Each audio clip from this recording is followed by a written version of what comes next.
With just 67 days until we elect our next president, some institutions of higher learning seem to be struggling with the values that have made this democracy so great since its inception.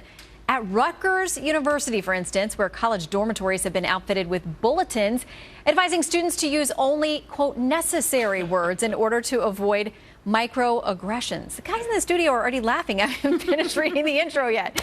And at the University of Nebraska-Lincoln, where new Chancellor Ronnie Green has instituted a new non-negotiable respect policy at the school. What language falls under the banned category remains to be seen. Joining me now, Namiki Konst, host of The Filter on Sirius XM Progress. Great to have you with us. Thanks for having me, not joining me. We're joining each other. Okay, so I'm looking at this posting at Rutgers University, and the university says they didn't post this. This is the resident assistants in the dorms, and they have freedom to post these kinds of things. But you can't use terms like illegal alien. It's recommended that you don't. They warn about micro assaults, micro insults, and micro invalidations if you make someone feel like their point of view is not valid. I don't even know what that means.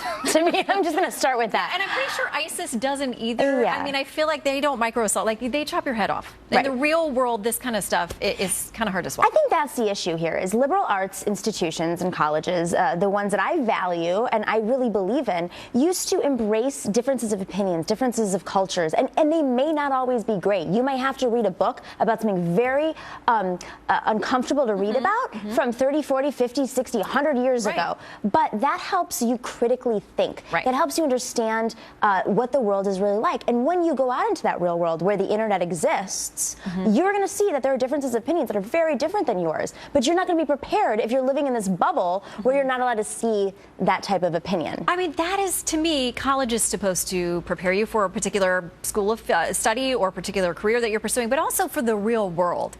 And I do not understand how young people are expected to go into a corporate culture, even to be out there, say that they were entrepreneurs and doing something on their own. You still have to interact with people in the real world who you're not going to like. Right. And it also suppresses people who are feeling some sort of they're being attacked. So if you're somebody who's being attacked, but you're told that you're not allowed. You're the attacker. Yeah, that you're the attacker. Or if someoe's being hostile towards you, or you're feeling some sort of injustice, but you're told, as a lot of these institutions are saying now, and Rutgers said this in the RAs have issued this condemnation of anything that is not nice. That's literally the language that they used. So if you're not saying something nice, it's not valid. So if you have some sort of critique of something that's been done to you, that doesn't fall in the lines of what the RAs are saying you should say. That hurts the victim.